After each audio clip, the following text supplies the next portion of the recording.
What if the gospel you were taught was built on a 5th century idea that Jesus never actually preached?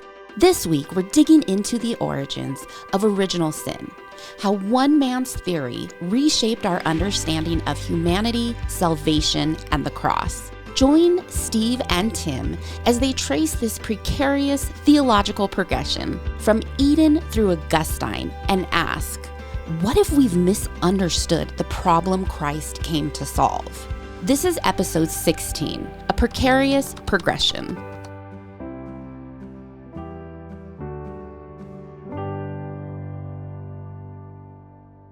Well, welcome back to the Impact Nations podcast. We are continuing our long journey. We're episode 16 now. We've been going a while. Yep. And going deep.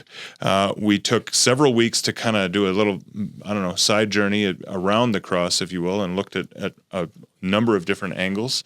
And hopefully that was helpful for people. Today we're taking another bit of a turn, I think, yeah? Yeah. Today we're going to look, there's two of the most common or fundamental views of what took place at the cross. And we're going to take this week on the first one, next week on the second one. Very good. All right. What's your hope? Why do you feel we need to look at these things? Do you think that the average person, when I say average persons, folks who are walking with the Lord, they know their Bible, they are in a faith-filled, Christ-centered community, doing life with other believers. Are they spending time talking about this stuff? Do they need to? Why do we need to look at this stuff? I think we need to,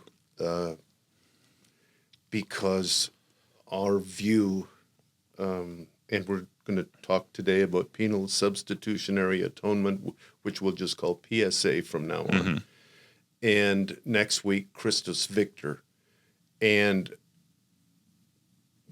if we embrace either one of these, we will embrace one or the other. And whichever one we embrace will fundamentally impact our view of God and our world. Yeah. It goes down really deep. Yeah. Well, I hope that in doing so, we're actually able to take some of our listeners deep in terms of even just reflecting on their view of God, I suppose, and how that might have affected their walk and things like that, certainly and their worldview. Their understanding of the cross and what took place at the cross. Yeah. So shall we start? I think we should start. Okay. These two views, that and Christus Victor, not only are they the two kind of primary common views, but they stand in direct opposition to one another in many, many ways. Yeah. Okay. What we understand about Christ on the cross will determine our view of God, of ourselves, and of humankind. It really will.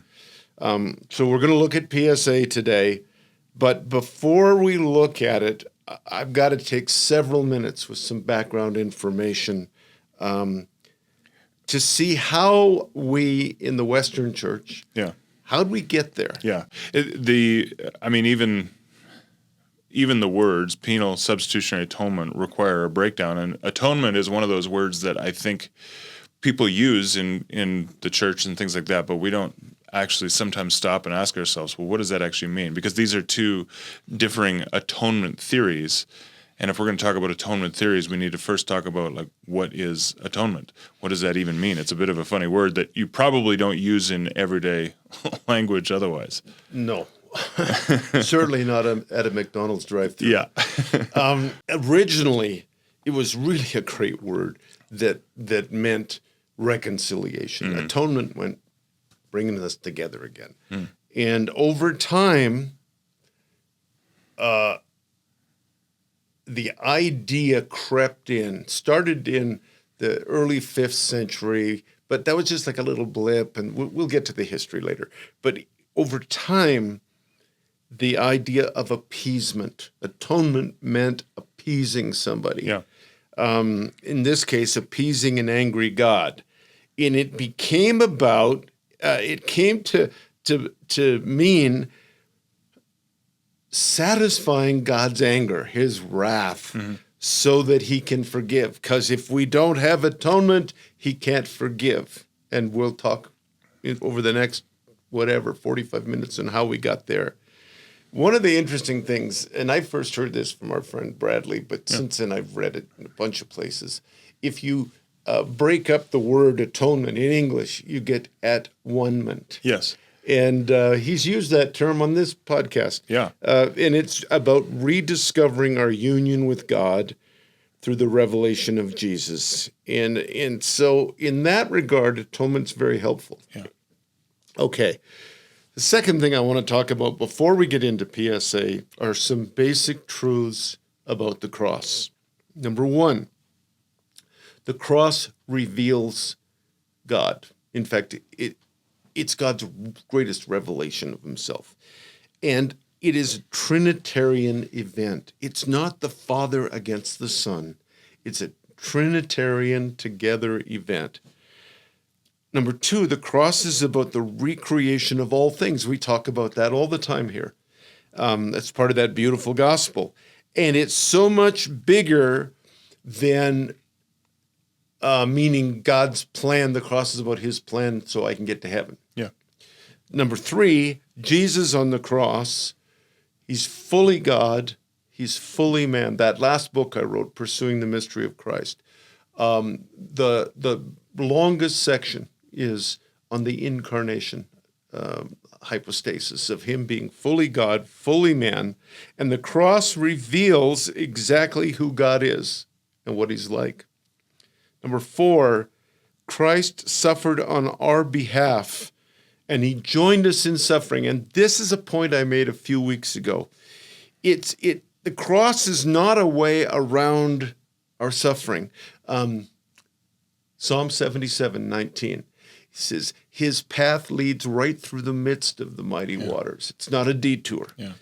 And what we have in the cross is a saving companion. He's with us through that. Speaking of your book and your work on both the incarnation, but also Christ outside of space and time, had me reading Psalm 22, which we've talked about a few times now for obvious reasons during this series, but this incredible prophetic psalm about what was happening, right down to some pretty serious details at the cross. But it, at the same time as it being a prediction of the events of the cross, it was also just a very real experience of the psalmist feeling abandoned by God and going through these very things. And then that brings me to a place of recognizing that Christ was with the psalmist in their suffering, but also is with me in my suffering. Like I can, when we look to the cross, when we look to Jesus' experience at the cross, we can recognize that he has suffered through the worst that humanity has to go through, and to the very extreme, and thus he's with me in the midst of mine because he's outside of space and time. Absolutely. Yeah. The fifth thing, and this is almost a recapitulation, I think, of some of what Bradley was at, is that the cross is an axis of love. I said it's the central point of the cosmos. We've said that many times, especially through this series. But the crucified Christ fills the universe with what? His cruciform love. The cross transcends time and space. And I think that all of the cosmos revolves around this. This is part of the great mystery of the cross. The third point I want to take before we go into PSA is we have to take sin seriously. Really important for all of us that as we look both at PSA and at Christus Victor, whatever we look at, we cannot sidestep the issues of sin and evil and injustice. And our understanding of the cross must address these issues. Yeah. God the Son takes the result of sin and suffering upon himself. He becomes the means of reconciling the entire cosmos to the triune God. A terrific verse that I love, Colossians 1:20, through Christ, God was pleased to reconcile. There's that word again, what it's come to mean, right? to himself all things, whether on earth or in heaven, by making peace through the blood of his cross. So the meaning for us and all creation is so mysterious. It is so large. It is so enormous that we will never fully understand it. I'm come to the place that I don't think, given eternity, I'm fully going to understand it. The late Joseph Ratzinger said this: "The darkness and irrationality of sin and the holiness of God, too dazzling for our eyes, come together at the cross, transcending our power of understanding." So I think that's a terrific quote, and I believe it. So here we go. Let's start to hopefully unpack PSA and how we got there and what it means. I want to talk about three terms first. And you and I have had this discussion on our own quite a lot. The first term is ex nihilo. And it leads to the second term, which is original sin, which leads to the wrath of God. So ex nihilo, Christ spoke the planets, the stars, the galaxies into being. We all would agree with that. And he didn't reshape them. He spoke them into being from nothing. That's ex nihilo. Outside of himself is what that means.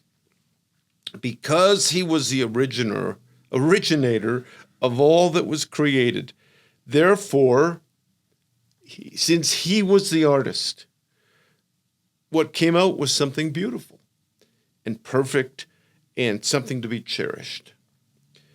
Everything that Christ created is sacred. If we only get a few points today, I want to get that one. Everything that Christ created is sacred. Others are relationships. I would say this affects how we see those who are suffering, the poor, the refugees, those in war-torn countries. At our church yesterday, we prayed specifically for those, and I was so glad that we did. How the earth and its resources are treated, therefore, is a sacred matter, not a political matter. Okay? Yeah. However, by the 3rd and early 4th century, the idea of ex nihilo, of him creating out of nothing, became distorted. After Constantine, which was in 313, the church became the official church of the empire, of the state, and therefore became an ally with the state. Because they believed that the material world was neutral, created out of nothing, and this is the distortion, therefore it's neutral.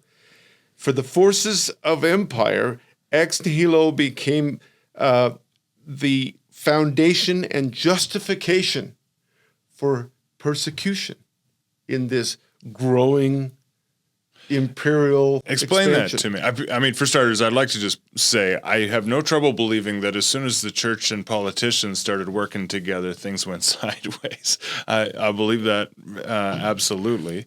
If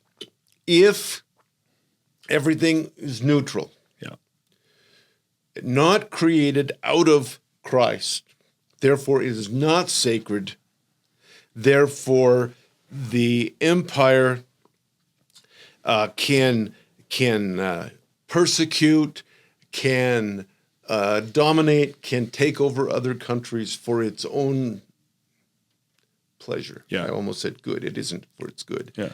And I'm sorry to say that in the history of Christendom, in time, this became forced evangelization. Yeah. Right? Just we all know what happened with the Western European colonies when they discovered the New World. Why does it happen? Because it's neutral. If it was sacred, how dare I go after sacred life in others or their cultures? So were they twisting something about Yes. ex nihilo, or were they just setting it aside and disregarding they it were entirely? twisting it. Well, if it's made out of nothing, then it's neutral, as opposed to God created it by his word is what it means. Yeah. Okay? And we're going to see that's pretty important. So suddenly you just do everything for the benefit of the empire. Sadly, it distorted into some of the church doing things for the benefit of the church. The Western church lost its awareness of creation's direct connection with the Creator. And yes, this served the empire very well, because if creation is neutral, then my enemy's life isn't sacred, right? In our day, this has not changed much, our attitudes toward enemy nations and sadly toward creation itself. Creation is to be used for our benefit. Drill, baby, drill, right?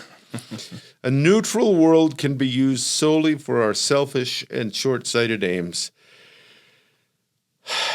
But this is really important as we connect to original sin.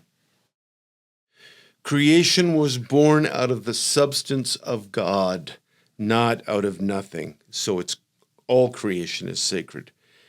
And the implications of this distortion of ex nihilo are huge, right? They've gone on for probably 1,700 years. So that neutrality kind of opened the way to the next thing in the progression, is original sin, something else you and I have talked about.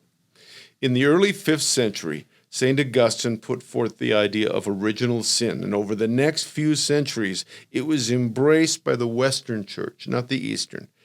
In the Reformation, the 16th century, Augustine was a major influence on both Luther and Calvin. When you say Augustine, we joked a few weeks back, I made a comment about getting your serials mixed up, but there are two St. Augustines as well counted in church history. Yeah, this is just St. for those who want St. Augustine of Hippo. St. Augustine of Canterbury, outside of Britain, was a very minor character, and I believe that was 597, so almost 200 years. Yeah, just for those who are wanting to do further research or whatever, that they need to be looking for St. Augustine of Hippo. Okay. Boy, you made me just pull that date up. It's pretty English impressive. history. Wow, that's one in a row. Augustine, he held on to this idea of original sin. And what did he mean? He based it largely on a verse, Romans 5:12, and which he translated that in Adam we all sinned. Now, Augustine, because he said that, therefore, and he taught this, therefore, we're already guilty. Everyone sinned from the moment of your conception. I'm having trouble with words today. The moment of conception, you sin because you're in Adam, in his sin. So you're born guilty. You're born guilty. And so he believed that we have this distorted image from our conception and birth, that we do not have the image of God, right? You see how ex nihilo I was just going to say, you can see the connectivity there, yeah. Yep. But, and this we'll get to in a moment is interesting, he says, but it is restored through the sacrament of baptism. And we'll get back to that in a moment. Just hold on to that thought. The problem is, the initial problem, there's many problems. Augustine was a very intelligent guy, but he wasn't incredibly educated, and he did not speak Greek. What language is the New Testament written in? Greek. Right. So he used a Latin translation of the Greek for his writing and his study, and that translation had a lot of errors in it. It did not say, the Greek did not say that we've all sinned in Adam. What it really says is, and this is a modern translation, a New Revised Standard, therefore just as sin came into the world through one man and death came through sin, and so death spread to all because all have sinned, not in Adam. Okay? Here's the difference. Adam's sin led everyone into a propensity, a tendency to sin. Not that we inherited his sin, that just because we're his ancestors, that therefore we sinned with him. Rather, it means we are born into an environment where it is very easy to sin, to do evil. It's harder to do good than do evil, and it's easier to hurt others than sacrificially be hurt. Yeah. Okay? So we're not to be surprised by our own failures or the frailties of others. We shouldn't be shocked when people mess up. We can be sad, but we shouldn't be shocked because it's the world we're in. We're flawed, but we are not depraved, and we are not cursed. The difference between just a few words or syntax here is massive, and it can be quite subtle. But I'm reminded of that picture of, when you're off, you got a ship or something that's off by 1 degree. Well, you keep going down that path, and eventually, you're in the wrong country. Yeah, exactly. Yeah. It also makes me very thankful. Poor Augustine didn't have the resources we do now. Like, I've got the ability on my Bible to just I can long press on a word and find the exact original Greek. I can do all the research, find out what was the original language, all that stuff. How many English translations do we have to choose from, for Pete's sake? Too many. Yeah, probably more than we need. But we really are living in a very blessed time in terms of the resources that we have, biblical resources we have available to us. And in a lifetime, and their lifetimes were probably 30 years less than ours, there's only so much you can learn. Right? And so you got to focus on what you think God's calling you to focus on. You can't get it all. Yeah. But unfortunately, this little error is our 1 degree heading to the wrong country. So, but we're made in the image of God, but rather for him, it's a shift from Genesis 1 again and again and again. And he saw that it was good. It was good. It was good. We said in an earlier episode that linguistically we could say it is beautiful. Yeah. It is beautiful. The shift with this original sin goes from Genesis 1 to Genesis 3, the fall. That becomes the whole focus. So from the moment of your birth, because you're in Adam, you're bad. You're depraved. You're guilty. But you are guilty, but it's worse than that. Because you go from not just guilty, you're bad. Yeah. Guilt says I did something wrong. Shame says I am something wrong. And I believe there's a cloud of shame over an awful lot of followers of Christ because of this idea of original sin. Which, by the way, this was never, ever taught or hinted at by Christ. Ever. That we're all depraved, the total depravity of man, which you hear all the time. Yeah. That's so important. I was talking to somebody recently about the need to just continue to come back to Jesus' teaching, his interaction with people, because sometimes we've built entire theologies off of little tidbits, even poorly translated verses such as this, that don't in any way line up with Jesus' teaching. And when Jesus shows up on the scene and announces the good news, the gospel, and Mark 1:15 of the kingdom is here, that we just got to keep on coming back to. But what is the gospel? It's the kingdom. It's the kingdom. It's the kingdom. Yes. And we lost track. Red letter Christians is what we need to be. Yeah. I was teaching one time with a small group of people in another country, and a well-educated person. He said, but Paul's revelation was higher than Jesus. And I tried not to fall off the chair. So that's carried to the extreme. Yeah. Okay. Just like ex nihilo was a way of kind of the church getting what they wanted, original sin was a means for the church to hold on to control of the people.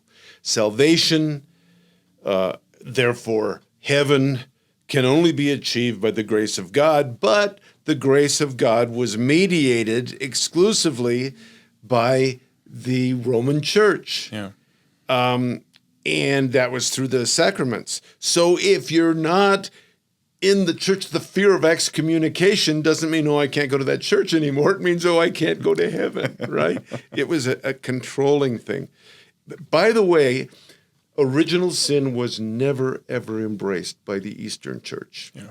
And remember, until I don't know where numerically it changed, but the Eastern Church was bigger than the Western Church, and that doesn't make it better, but it was a major, major force. It still is very big. I mean, there's about 700 million Eastern Orthodox Christians. Yeah. Okay. So just on that thing, you mentioned something earlier, and maybe you're going to come back to it, but I'll get it now. Just regarding baptism, because was it Augustine's idea then that you get when baptism happens that then your nature renewed. changes, so to speak? Is that where we got to?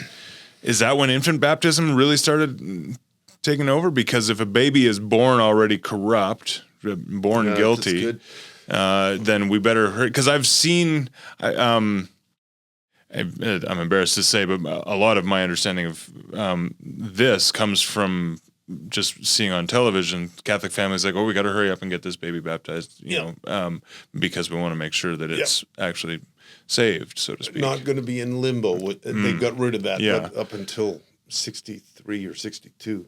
That's 1962, Understood. by the way. Yeah, I don't know. And you know, I maybe. That's all I can say is maybe. But the real point was you are depraved. Yeah. And you have a big problem. Yeah. Now, that's as far as he took it, and he did believe, you know, baptism, that he could have, but it went further. We're going to see that in a few minutes. Yeah. I know you got a lot of material, but I want to make sure we're always bringing this home. When your gospel is, the foundation of it is this theory of original sin, you were born depraved, it's a lot harder to make this good news.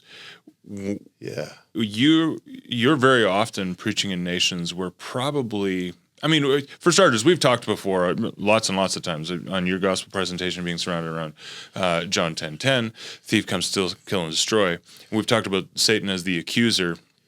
So I think that actually, I mean, in one sense, Augustine was really just probably tapping into one of the lies of the enemy always, which is just you're depraved, you're not worthy.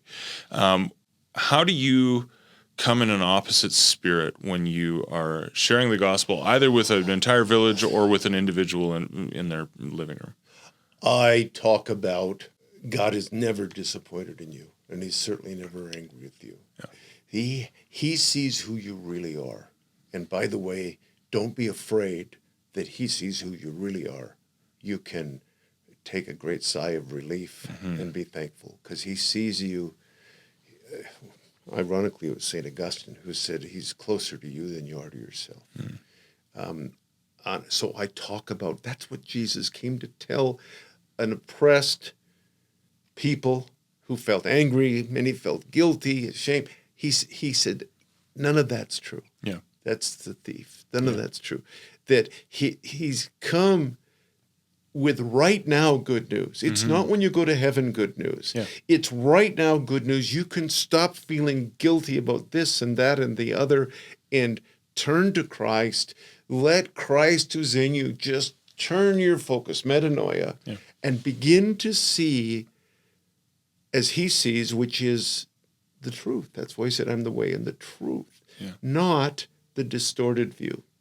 So that's off the top of my head, but that's very much what I do. I want them to see how beautiful Christ is, how beautiful the gospel is, and how beautiful he says I am. Yeah. Because that's what he says. Yeah. He says, I know you better than you know yourself. Yeah. One other thing real quick before you move on. We don't have to rush. You know what? If need be, we can make this 2 parts. Yeah, there's one other really important thing that I want to just touch on here because you said just a second you quoted Augustine. Yeah, it was a great quote. But of course, we're also poking holes in one of his theories here. Can you just talk to us about the value of and how to sort through the, I don't know, sometimes there are teachers, even nowadays, who are teaching some great stuff and teaching some stuff that maybe needs to be questioned a little bit. How do we discern? How do we, when we're looking at the church fathers, I mean, we've got lots and lots of quotes from St. Augustine that have immense value. Yeah. This one got us started down a path as a church that ended up wrong country, as we've said metaphorically. How do we discern when we should quote Augustine and when we shouldn't? Wow. Or do we need to just throw away, this is a rhetorical question, or do we just need to throw away everything Augustine said because we don't like this one thing? No, we don't throw everything away. St. John said in 2 John, he said, you have no need for a teacher. He's speaking in hyperbole because the Holy Spirit is your teacher.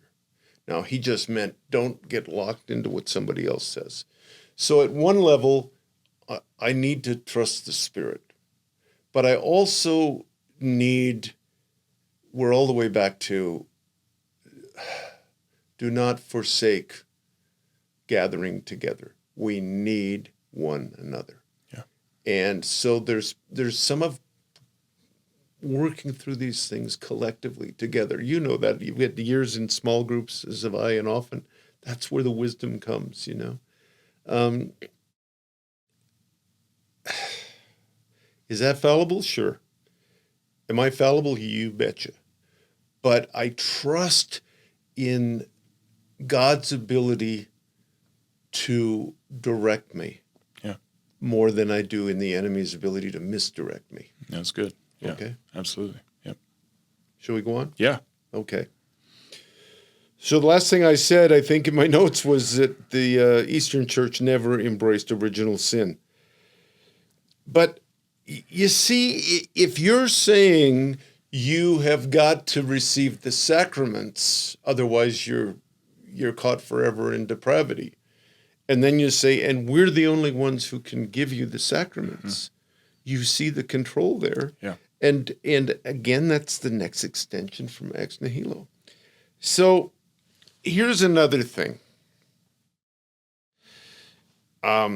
St. Augustine saw an inevitable connection between the sexual nature of human procreation and childbirth and the universal human corruption.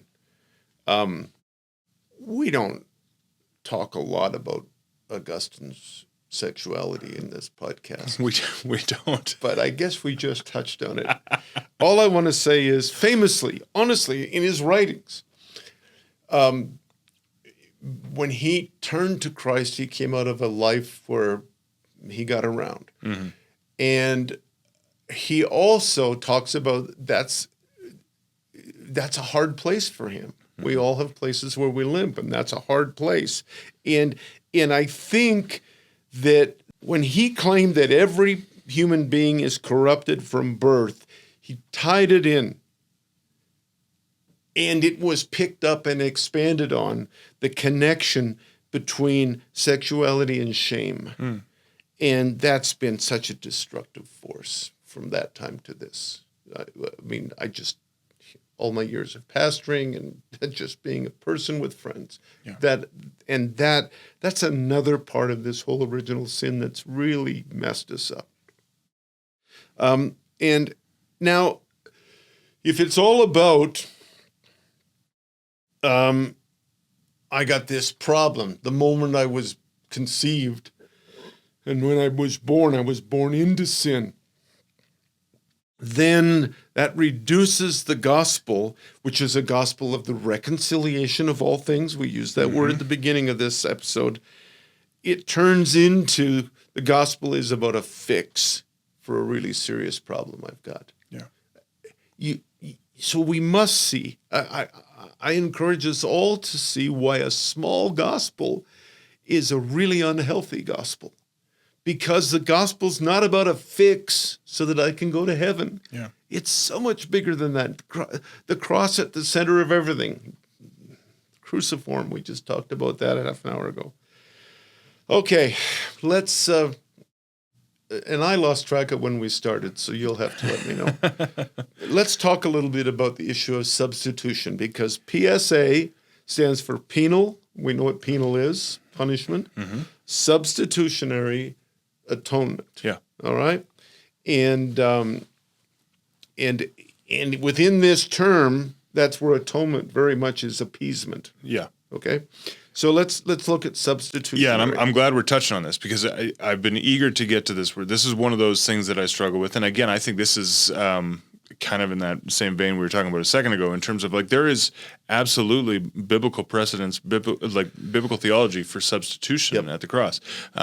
We talked, I don't know what it was, 6 weeks ago or whatever, when you showed us that amazing kind of precursor with Isaac carrying the wood up to the very first substitution, where he finds the ram as the substitute in the bush and kind of pulls back from that sacrifice of Isaac at the last second.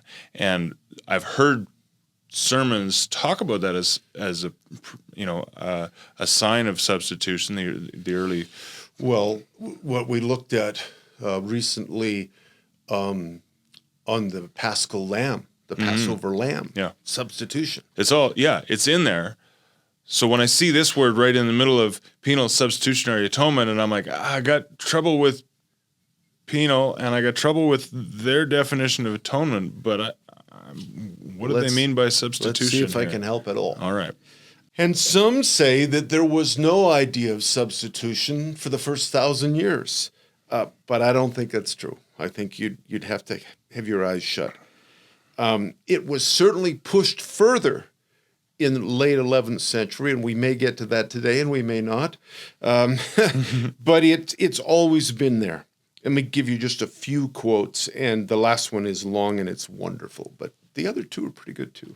Athanasius, right, who is amazing for his book on the incarnation of Christ, said, taking a body like our own, because we all were liable to the corruption of death, he, that's Christ, surrendered his body to death instead of all, and offered it to the Father, whence the Word, since it was not possible for him to die, took to himself a body such as could die, that he might offer it as his own instead of us all.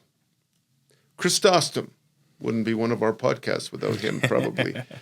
Christ has saved us by substituting himself in our place. I know that's very vague and difficult. It's there. Yeah. And then Melito of Sardis, he writes so lyrically, so poetically, and it's a long one, but bear with me, I love it. This comes from his Easter homily, and we just went through Easter. The Lord suffered for the sake of him who suffered, and was bound for the sake of him who was imprisoned, and was judged for the sake of the condemned, and was buried for the sake of the buried.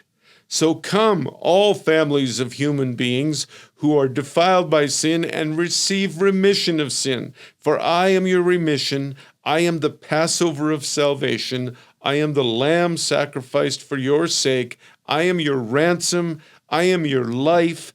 I am your resurrection. I am your light. I am your salvation. I am your king. I lead you toward the heights of heaven, and I will show you the eternal Father. I will raise you up with my right hand. How good is that? Yeah. Come on. Substitution, baby. Yeah. Okay. So from the earliest days of the church, it was understood that substitution was taking place at the cross. Now, PSA, I'm convinced, with an honest study, can be found nowhere in Paul. It can't be found. The concept of Jesus dying in our place and on our behalf is central to Paul's gospel. Yeah. Absolutely he did. But that's not penal substitutionary atonement. I lost track of the time. Should we keep going? We can go for a bit. Yeah, where are we at? We're almost halfway through. Well, that's up to you. Well, let's go for a while. Yeah. And if the second one is shorter than the first, that'll be okay. That's all right. Yeah. And if it's one really long one, people can go get a snack. Yeah. Let's all go to the lobby. Okay. So let's now get down to it. But I wanted to give you all that background. Yeah. From the time of the Reformation, that's the 1500s, this became PSA became the predominant way of explaining what took place at the cross, why the cross was necessary. Now, there's a terrific writer, Stephen Morrison, and I'm going to go with another lengthy quote because I think it just explains things very clearly. Penal substitution rests on three basic ideas. First and foremost, the notion of retributive justice. Not restorative, but retributive. Punishing justice, that's the penal part. That God requires the death of a perfect sacrifice to forgive our sins. In short, that on the cross, Jesus Christ died to pay back God's justice. Okay? Number two, that the wrath of God must be appeased. That God is full of wrath toward us and must have that wrath satisfied or propitiated, and we're going to get to that later, in Christ's death. And finally, third, the notion that God turned his back on his son, Jesus Christ, in his death, that Jesus was forsaken and abandoned because God cannot look upon sin. Before I go on with the quote, those three things are what PSA is hung on. Yeah. Okay? That was clear? I don't need to explain that? It's clear. I have questions on why, so I don't know if you want to stop. So you're saying that this was their answer to the question, why was the cross necessary? Yeah. My question is, and you can just say, we'll get there, but my question is, why was a new atonement theory necessary? Yeah. What was wrong with the one we had before? If it was good enough for the first 1,500 years, why did we suddenly need to come up with something new? Because of a massive shift in Northern Europe in their whole worldview, and we will get there.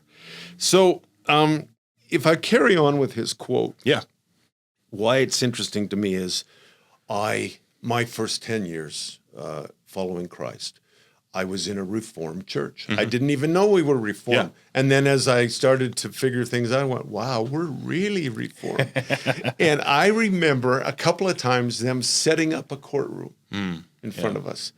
And so PSA is often preached with the analogy of a courtroom.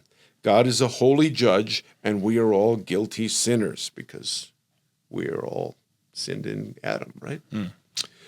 God's justice demands payment, demands our death, and therefore God's wrath is against us until payment is made. This is a very serious court case. We deserve punishment, but we are unable to pay back God's justice or appease his wrath. But Jesus Christ came out of love for us and died in our place. See, there's some good news in it. But God punished Jesus instead of us. I don't know if we see that as good news or not. Thus, paying back the Father's justice, satisfying his wrath, and saving us from hell. God turned his back on Jesus Christ, and in forsaking him, God now accepts us as his children. God's wrath is appeased, God's retributive justice is satisfied, and God can now accept us as his own. This is the gospel that would be understood by, I would say, most of Western, certainly the evangelical this tradition. Would not be embraced by the more liturgical churches. But the vast majority of churches in North America are evangelical, and this, I didn't even question. I went, oh, that's the gospel. Sure. And to be clear, like there is loads and loads of teaching in seminary with all of the Romans verses to back this up. And once you've seen it this way, because, most of us did grow up in that tradition. And so this is the way you've heard the gospel. And so when you hear the gospel, you've put on your courtroom glasses, if you will, and you go and read the first 3 or 5 chapters of Romans, and all you can see is a courtroom drama. Yeah. Like all of those verses, you can find a way to make them say that if you want. You've been studying Romans quite a bit the last few months. Yeah. I'm putting you on the spot now, role reversal. Yeah. What would you say about those first 3 chapters of Romans in terms of courtroom drama or the depravity of man? Oh, I'm still very much a work in progress on this. One of the things that's been informative I have on my desk, actually, in the other room, is a very helpful text, a textbook, almost literally, that was written by a friend of this podcast, frequent guest, Douglas Campbell, who he's actually got an appendix at the end of this book. Beyond Justification is the name of the book, if you're looking for it, that breaks down, because it's say their theory, Douglas and John DePew, his co-author, their theory, and it's a commonly held theory, is that actually we're really just getting an argument between two. He's effectively, Paul is setting up a straw man to tear him down. So it's a debating hall. It's a debating hall, and so we're not to. Campbell's argument is we are not to read each and every one of those verses literally or as Paul's version of things, but rather as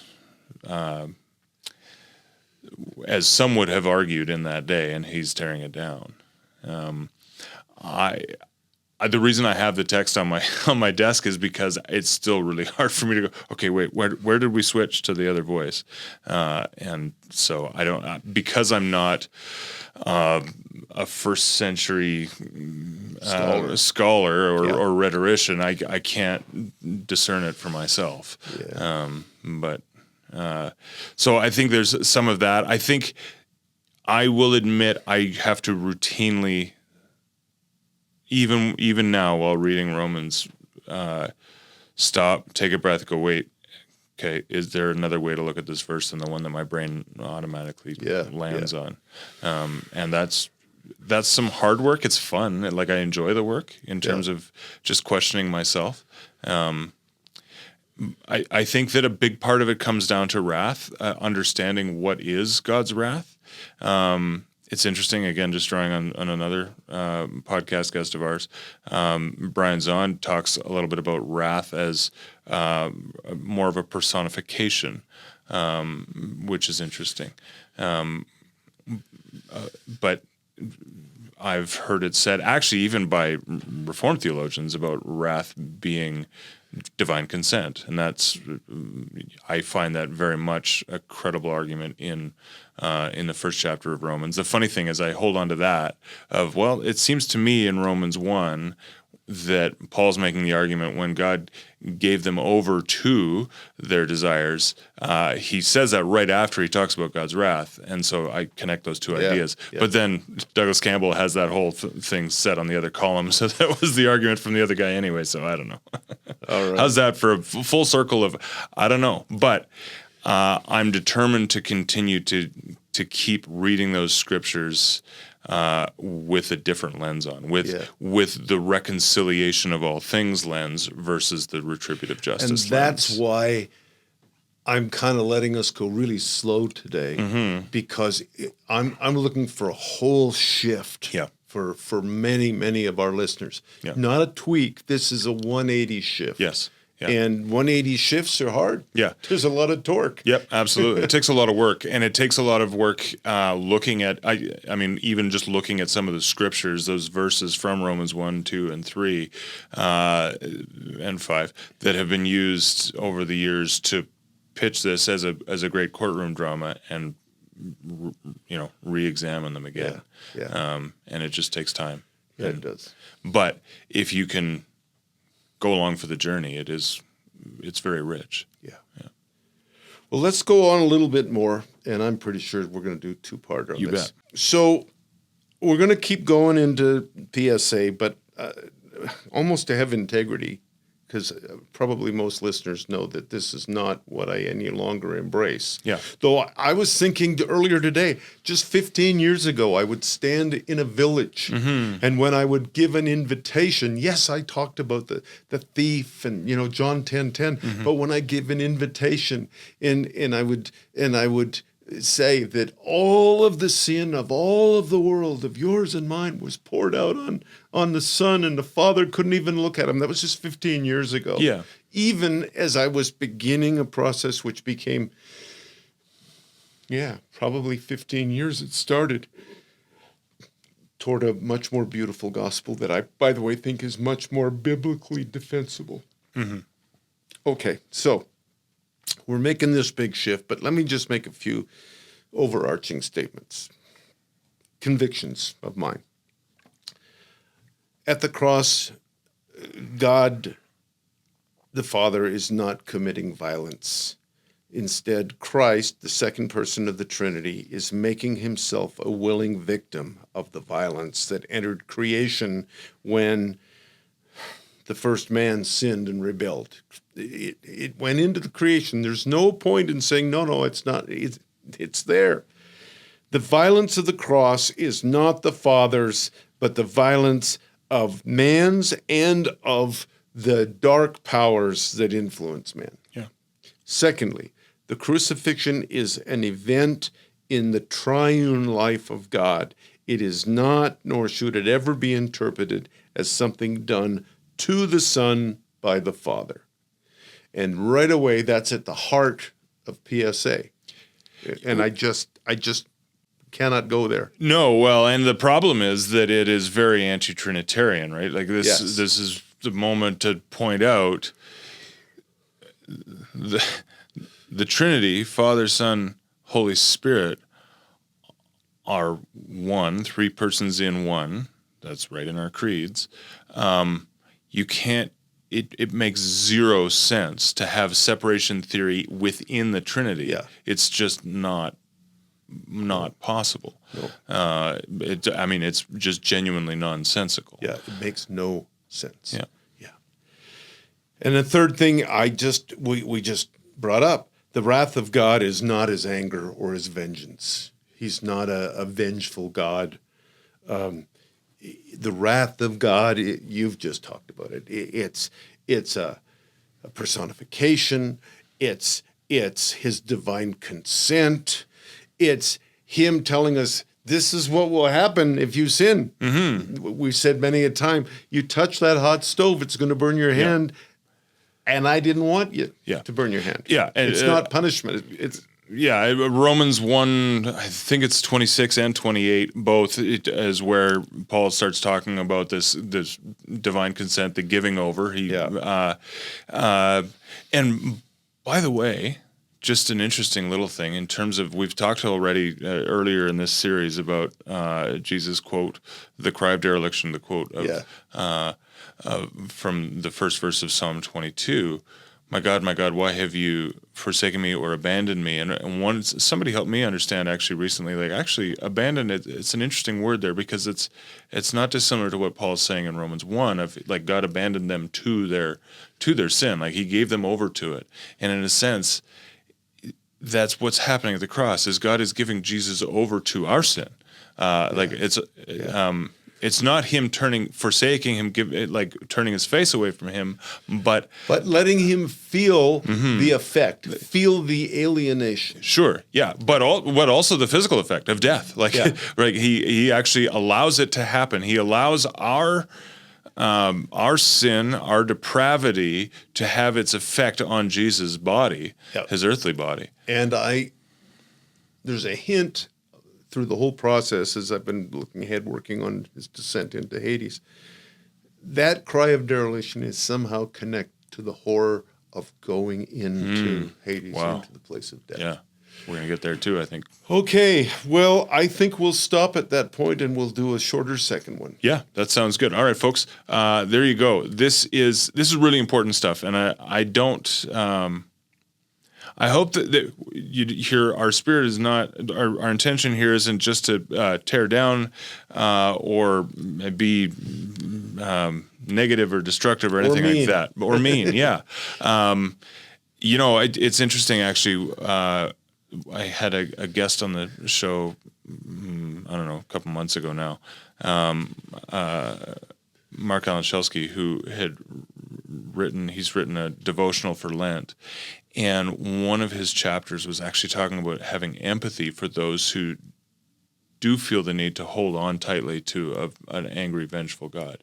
And he just talked have some empathy and ask yourself, why is it important for them that God be angry and things like that? So I want to make sure that we're continuing to posture ourselves in a place of empathy, but also seeking to get not just a more beautiful, but also a bigger understanding of what happened at the cross and things like that. But I think because it's the product, it is the continuing product of our journey of embracing and understanding this gospel better than we ever did before. Yeah, exactly. And I think it is helpful even to equip those who, I think many times, and I know in a couple of weeks we're gonna talk about the other atonement theory, Christus Victor, but I think many times you and I have heard it before when we've talked about just being on journeys and with other Impact Nations family members, when we start talking about this more beautiful gospel, there's almost a sigh of relief, just, I'd always hoped it was better news than what I'd heard. Yes. And so I think that we also want to equip those who have had that sigh of relief of, it's okay, there is a more beautiful gospel, to also equip them to be able to actually have slightly more in-depth or perhaps academic conversations with those who aren't quite at the place of sighing in relief, but instead are actually feeling offended by a different atonement theory or whatever. So I think for me that's why this is really important. For me, a big takeaway today was this original sin coming against that, to say, no, God is never disappointed in you, and you weren't born gross, you were born beautiful. He made you in His image, and He declared it is very good. And at the same time, we do not deny a great propensity to sin. Absolutely. But it's not our DNA. Yeah. Absolutely. Yeah. So next week we're going to jump right back in here and continue on with looking at the history of how did we get here a little bit. So come back next week for that. And in the meantime, have a wonderful week. Be blessed and just enjoy the presence of the Lord. Spend some time just saying, let me hear your voice, Lord. Tell me what you think of me. Because I think that there's sometimes just hearing the voice of the Lord declare truth about how He sees you can be very, very healing, actually. Yeah. So we're here every single week on the YouTube and on your favorite audio podcast. Be sure to subscribe, tell your friends, leave some comments, and hopefully you're enjoying this, and we'll see you again next week. God bless. Bye-bye.